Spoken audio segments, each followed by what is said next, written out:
We are coming to you live tonight from Riverside, California, at the Fox Performing Arts Center, and it's in a beautiful theater it is. And Riverside is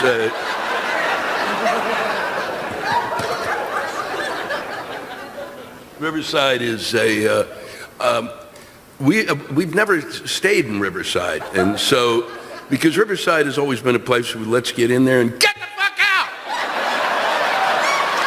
out. Because it's closer, you know, because it's on its way to places, because there are other places that we go to perform at, and you know, and so we'll go on to the next place, like, you know, Palm Springs and stuff like that, or up back to Los Angeles, and we've dismissed it, and that was a mistake.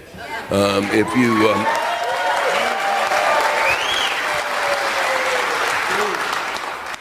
you're going to want to come here, and you're going to want to go to the Mission Inn, and I realized that the whole room didn't applaud, because this is still a town that kind of hates itself. So it's kind of like, oh no, they didn't even like my parents, these fuckers. So.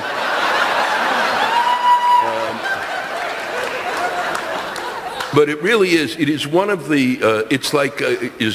I've never been in a hotel where you literally can wander around, and it's a hotel. It's a museum. It's a hotel. It's a museum. It's fucking every time you turn around, there is shit going on. They're just fucking spectacular. I don't even know how to just fucking come here.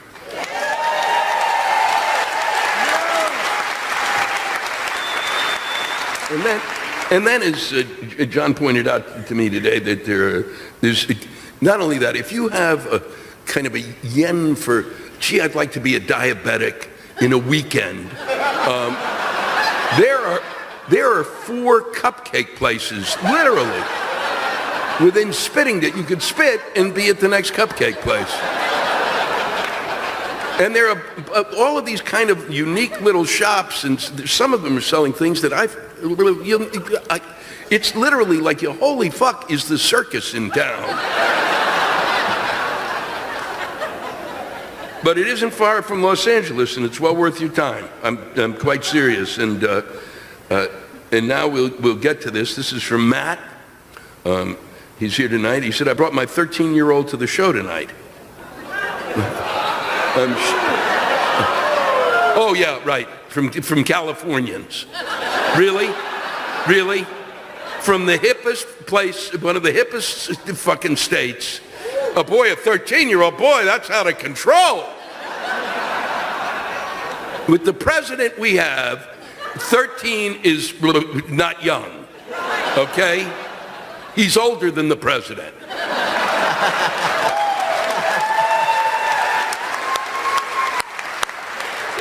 Matt, are you still here? Good. And your 13-year-old, I don't think, is damaged. Because I don't think, there was something I was saying at the beginning about, I went off for a little bit there at the beginning, and I did think, oh my God, there's a 13-year-old here, and then I thought, fuck it. So, because I'm the kind of comic that I sought out when I was 13. When I was 13, I sought out Lenny Bruce and George Carlin.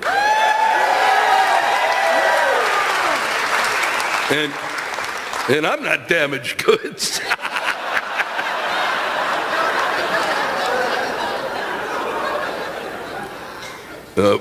Why are there so many George Lucas and James Cameron lookalikes in the audience? Maybe there's a contest tomorrow we don't know about, the George Lucas, James Cameron lookalike contest. I have no idea, and I certainly until we, you know, I go and sign autographs. Maybe they're all show up there. I go, wow. Why the hell do blow-up dolls look exactly the same today as they did in 1970? That was from Andrew, and Andrew, I would just like to say, how the fuck would you know? That's 46 years of you going, boy, I wish they'd come up with a new one.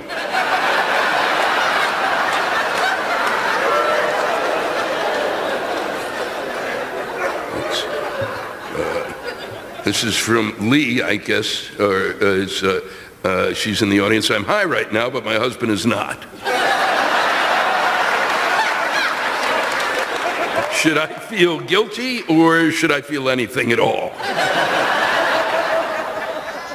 This is from Richard, who's in the audience. And when will Republicans get their head out of the czar's ass and realize he's leading our country to hell? Vietnam combat wounded Marine. I've paid my dues. This son of a bitch, draft-dodging cocksucker needs to be stood up to, or we're on the road to destruction.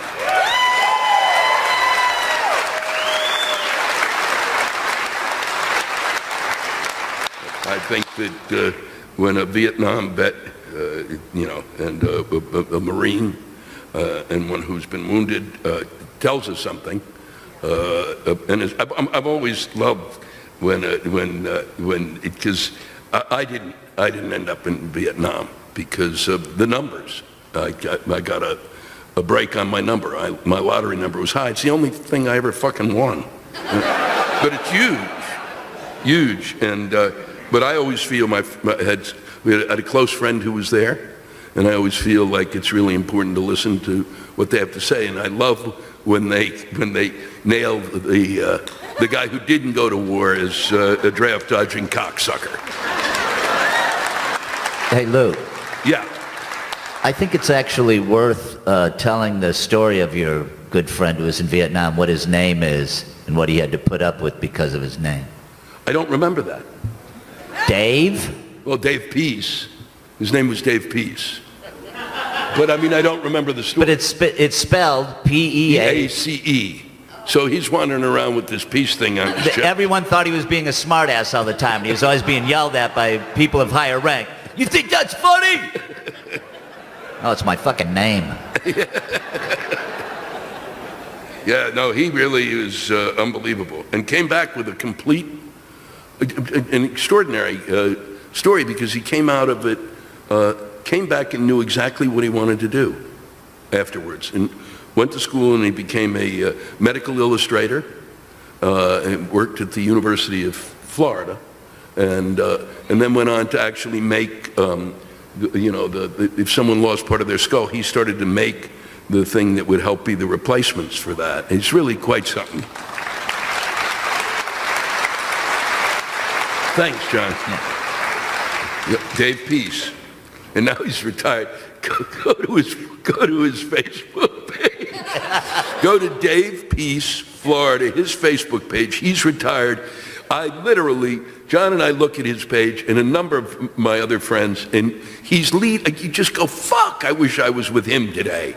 He's actually the happiest retired person I fucking know. Every day it's like he's got like a margarita on the deck. I'm on the deck with my margarita. Just taunting all of us. This is from Chris, El Paso County, Colorado. Ranting as a comedy tool is pointless. It's the verbal form of public masturbation.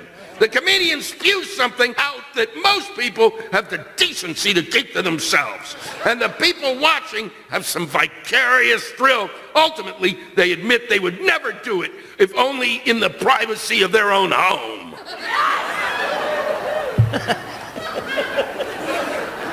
Yeah, so I can see why you watch the show, Chris. You must be thrilled. You sit there and go, fuck him. God damn it. Look, he's masturbating again.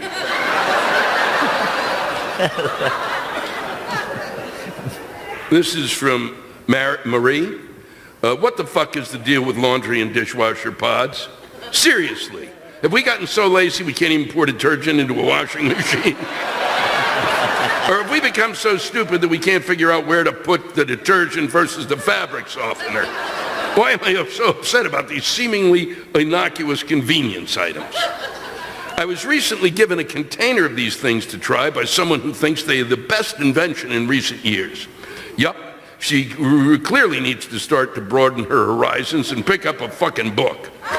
First thing I noticed was all the warnings saying, keep away from children because they are toxic and kids want to eat them. Okay, so I have had my kids helping with laundry for years.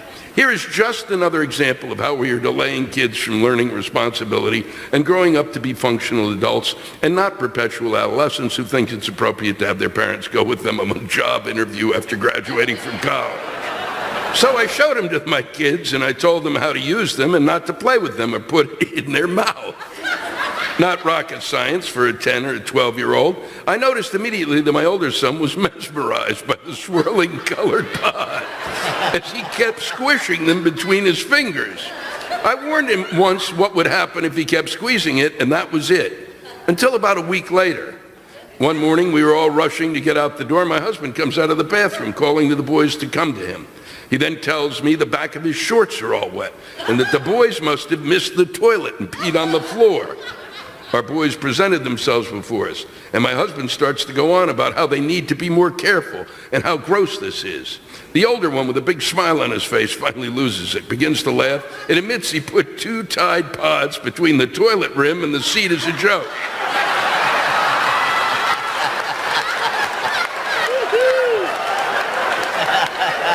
Little bastard, I couldn't have been prouder. Well played, my son. Well played.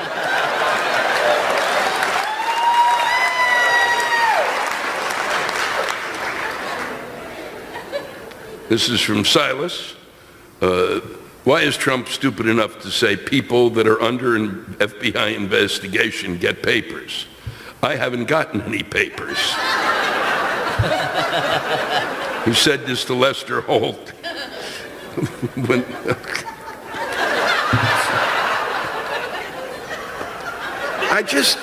A civics class. Couldn't somebody have just taken him for a quick civics class?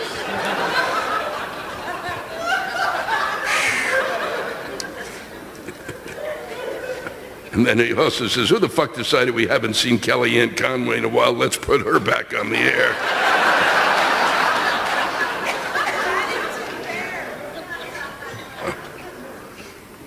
This is from Amanda. I've lost my faith. I've lost faith in my classmates. I, an 18-year-old, in all advanced classes, was asked by a classmate, another 18-year-old, in all advanced classes, whether or not penguins are reptiles.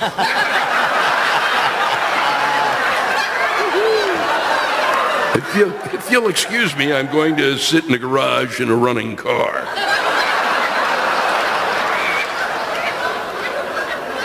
What Kurt Vonnegut novel? This is from Lily. What Kurt Vonnegut novel do you suggest for my summer reading? Which one was your favorite? Well, the first one I read was Cat's Cradle, which was a life changer, but probably Slaughterhouse-Five. It's well worth your time. Breakfast of Champions. Fucking pick any one of them up. He's great. He really is. He had a profound effect on me in the way I look at things, and in a good way. Actually, you should read him. That's when I started reading. I read Catch-22 when I was 13, so talk about, on my father's suggestion, he goes, this is all you need to know about working in an office. It's the same thing. It's just like this in any office. Just read it. And it's like, holy fuck. Because he was howling at it. It was the first book I ever saw my father reading, and just, wow, this is fucking, oh, wow. I'm reading and going, oh, fuck, there's a war on here. Okay. This is from Cherie. Women who gossip to me. I don't want to hear some easy life bitch take issue with her neighbor lady's wardrobe, weight, shoes, fucking plastic surgery. And I'm a fucking shrink. I kick bitchy little assholes like that right out of my fucking office.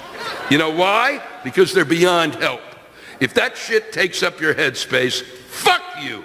Go down the road to a shitty therapist who will take your money to let you bitch and whine for 50 minutes a week. I can't stand that shit. I like my patients scared to step out of line in my office. That gets them ready to fucking function like a human in the big bad world.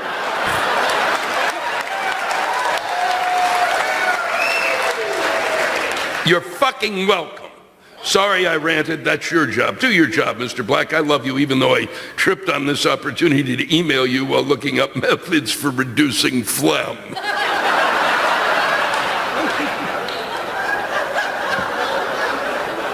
I just love the fact that she wanted to share that. This is from Sean. I'm a physician, and this is a true medical study that was only recently completed. The study demonstrated that men who have more frequent ejaculations have a decreased incidence of developing prostate cancer than men who have less frequent orgasms. You may offer the suggestion that men should share this information with their wives or girlfriends as a reason to have sex. I like the fact that Sean, the doctor, told me to offer this as a suggestion. Now for the specifics of the study, which demonstrated that men who had 21 ejaculations a month had a 19% decreased incidence of developing prostate cancer when compared to men who had only 7 or 8 ejaculations a month. Better step up your game. That's what I'm doing at the airport.